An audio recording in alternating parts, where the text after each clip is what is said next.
Okay, with Valentine's Day coming up this weekend, we know love is in the air. And for many couples, money is a big discussion when it comes to planning for a future together. So, really, no better time of year than to talk about navigating money and relationships. So happy to be joined now by Julie Bates, Vice President at Delta Community Credit Union. Julie, appreciate you coming on. Thanks for having me, Dan. It's a pleasure. So, let's talk about why it is important to discuss finances in a healthy way in a relationship. Absolutely. I think really beginning to have expectations set about money, what's important to us, is really a cornerstone of any healthy relationship. At what time should these conversations be coming up early on in a relationship? Well, I think when the check comes during the first date, money's going to come up.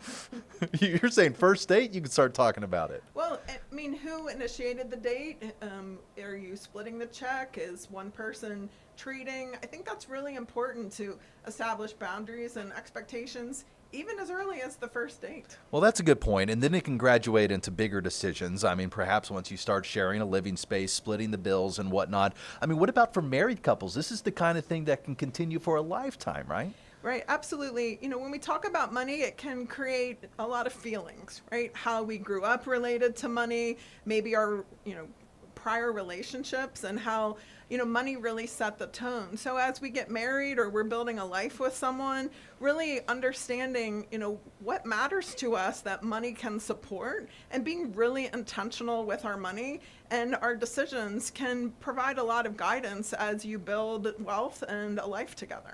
Julie, you say it can build feelings. It can also bring friction when not handled correctly. What issues do you see that tend to kind of build that tension in a relationship? I think we're attracted to our money opposite. So if we're a saver and we're really focused on tomorrow, we tend to be attracted to a spender who's focused on today.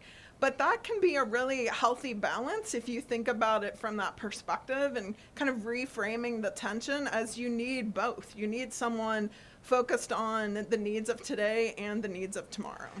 Well, that's a good point. I mean, we've always heard opposites attract. So you're saying couples don't have to be financially compatible to succeed. In fact, it might even be better off to have somebody who's saying YOLO while the other is saying, we got to worry about the 401k. Well, and I think, really compatibility comes down to honesty and conversations. We see a lot of financial infidelity in relationships. Some people are hiding excess savings. Some people are relying on the bank of mom and dad to supplement their lifestyle, and they're hiding that from their parent, their spouse. And we also see in relationships individuals overspend. So that compatibility and infidelity all is rooted in trust and setting clear expectations. Are there experts that can help couples navigate these conversations? I really would begin speaking with a certified financial planner professional. At Delta Community, we're really fortunate to have a team of CFP professionals that help families make really informed decisions with their financial resources so they can live,